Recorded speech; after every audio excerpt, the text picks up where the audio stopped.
حضرت صلی اللہ علیہ وسلم پر وحی کا ابتدائی دور اچھے سچے پاکیزہ خوابوں سے شروع ہوا۔ آپ خواب میں جو کچھ دیکھتے وہ صبح کی روشنی کی طرح صحیح اور سچا ثابت ہوتا۔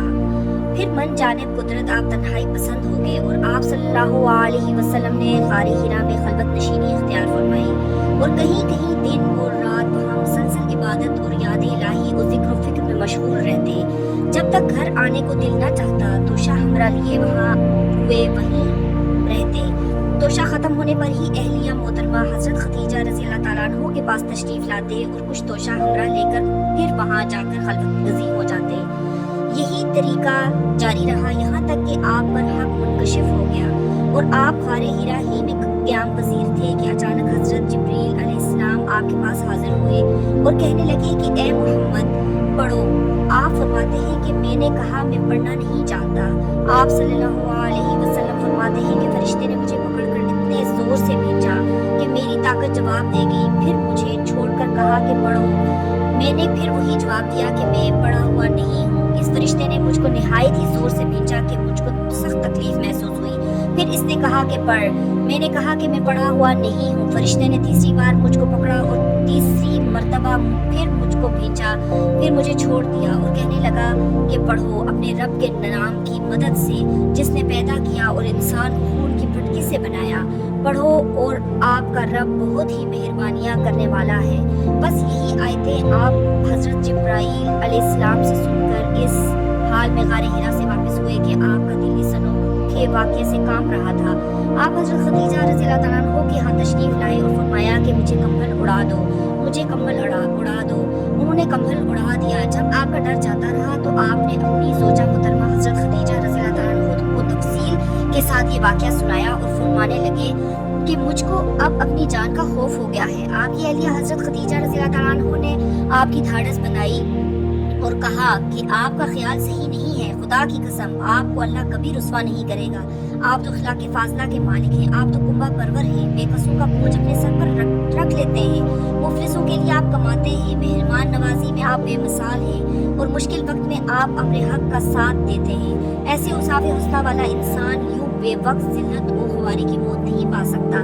پھر مزید تسلی کے لیے حضرت خدیجہ رضی اللہ تعالیٰ عنہ آپ صلی اللہ علیہ وسلم کو ورقہ بن نوفل کے پاس لے گئی جو ان کے چچا زاد بھائی تھے اور زمانہ جاہلیت میں نصرانی مذہب اختیار کر چکے تھے اور عبرانی زبان کے کاتب تھے، چنانچہ انجیل کو بھی حسب منشائے خداوندی عبرانی زبان میں لکھا کرتے تھے۔ انجیل سریانی زبان میں نازل ہوئی تھی، پھر اس کا ترجمہ عبرانی زبان میں ہوا۔ ورقہ اسی کو لکھتے تھے۔ وہ بہت بوڑھے ہو گئے تھے، یہاں تک کہ ان کی بینائی بھی رخصت ہو چکی تھی۔ حضرت خدیجہ رضی اللہ عنہ نے ان کے سامنے آپ کے حالات بیان کیے اور کہا کہ اے چچا زاد بھائی، اپنے بھتیجے محمد صلی اللہ علیہ وسلم کی زبانی ذرا ان کی کیفیت سن لیجئے۔ وہ بولے کہ بھتیجے آپ نے جو کچھ دیکھا ہے اس کی تفصیل سناؤ۔ چنانچہ آپ صلی اللہ علیہ وسلم نے از اول تا آخر پورا واقعہ سنایا، جسے سن کر ورقہ بے اختیار ہو کر بول اٹھے کہ یہ تو وہی ناموس معزز رازدان فرشتہ ہے جسے اللہ نے حضرت موسیٰ علیہ السلام پر وحی دے کر بھیجا تھا۔ کاش میں آپ کے اس عہد نبوت کے شروع ہونے پر جوان عمر ہوتا، کاش میں اس وقت تک زندہ رہتا جب کہ آپ کی قوم آپ کو اس شہر سے نکال دے گی۔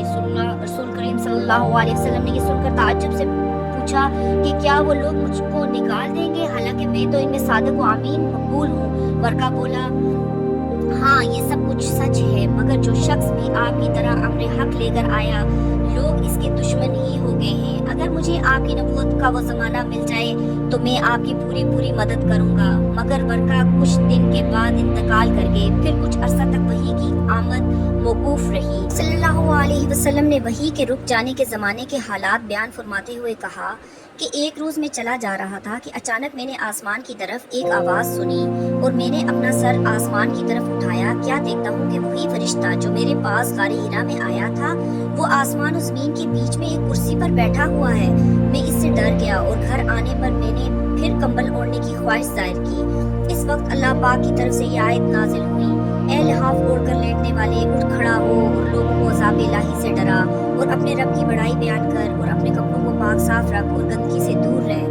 اس کے بعد وہی تیزی کے ساتھ بے در پہ آنے لگی۔ رسول اللہ صلی اللہ علیہ وسلم نزول قرآن کے وقت بہت سختی محسوس فرمایا کرتے تھے اور اس کی علامتوں میں سے ایک یہ تھی کہ یاد کرنے کے لیے آپ اپنے ہونٹوں کو ہلاتے تھے۔ ابن عباس رضی اللہ تعالیٰ عنہ نے کہا میں اپنے ہونٹ ہلاتا ہوں جس طرح آپ ہلاتے تھے۔ سعید کہتے ہیں میں بھی اپنے ہونٹ ہلاتا ہوں جس طرح ابن عباس رضی اللہ تعالیٰ عنہ کو میں نے ہلاتے دیکھا، پھر انہوں نے اپنے ہونٹ ہلائے۔ ابن عباس رضی اللہ تعالیٰ عنہ نے کہا پھر یہ آیت اتری کہ اے محمد قرآن کو جلد جلد یاد کرنے کے لیے اپنی زبان نہ ہلاؤ، اس کا جمع کر دینا اور پڑھا دینا ہمارا ذمہ ہے۔ حضرت ابن عباس رضی اللہ تعالیٰ عنہ کہتے ہیں یعنی قرآن آپ صلی اللہ علیہ وسلم کے دل میں جمع دینا اور پڑھا دینا ہمارے ذمہ ہے، پھر جب ہم پڑھ چکے تو اس پڑھے ہوئے کی اتباع کرو۔ ابن عباس رضی اللہ تعالیٰ عنہ فرماتے ہیں اس کا مطلب یہ ہے کہ آپ اس کو خاموشی کے ساتھ سنتے رہو، اس کے بعد مطلب سمجھا دینا ہمارے ذمہ ہے، پھر یقیناً یہ ہماری ذمہ داری ہے کہ آپ اس کو پڑھو یعنی اس کو محفوظ کر سکو۔